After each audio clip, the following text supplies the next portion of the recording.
The sometimes maligned Sarah Palin may have played a big role in preventing Democrats from reaching 60 votes in the United States Senate.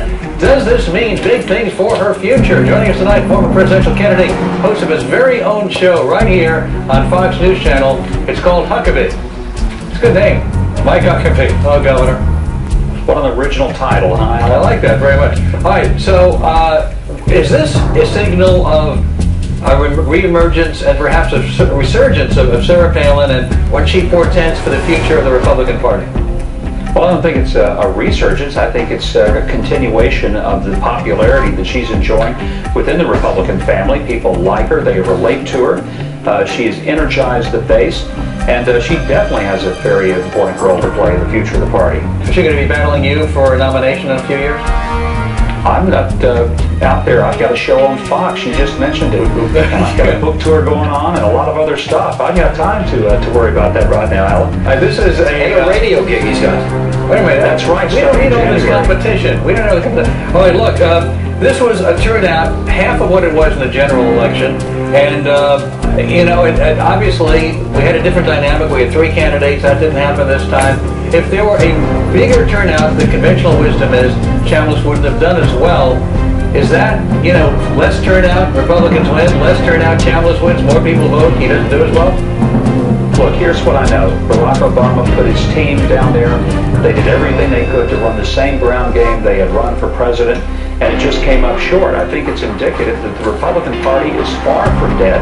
As you know, I've got a book out that talks about how do we get our groove back, and quite frankly, I think you're seeing it. Saxby Chambliss run as a clear, unapologetic conservative, and he won.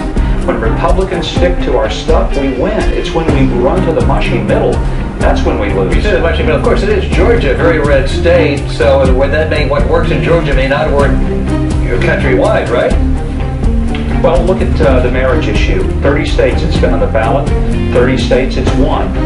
That's a pretty clear issue when it comes to a traditional responsibility of marriage. And I think you're going to see that as Republicans continually take strong stands, they have a far better chance of winning. This is going all the way back to 1976. It's when we try to act like that we don't really want to believe anything or let it on, that we really hold us in convictions. That's when we get our heads handed to us. But by the way, Republicans advertise something and deliver something different. People look for a different product on the shelf the next time they go to vote. Well, Republicans are pro-life. They believe in traditional marriage. They believe in lower taxes, responsible government. They believe in balancing budgets.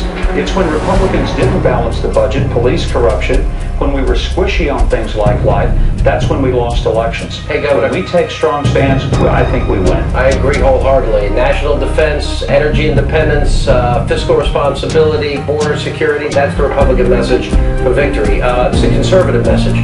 I think one of the most telling things, we brought this up last night, I think the fact that Barack Obama wouldn't put out any political capital to help get this filibuster-proof Senate is amazing to me.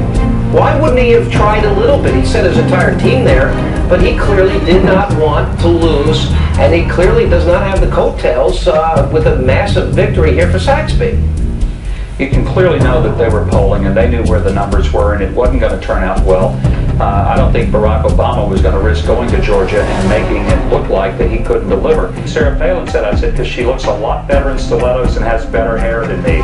Trust me on this, she does look better in stilettos. When you see Sarah Palin, the hockey mom, and she's described as that, do you feel like you identify with her? Yeah, I definitely think I identify with her. In what way? I think she's very direct in what she says. She comes across as an honest person, and she makes her point, and I like that about her.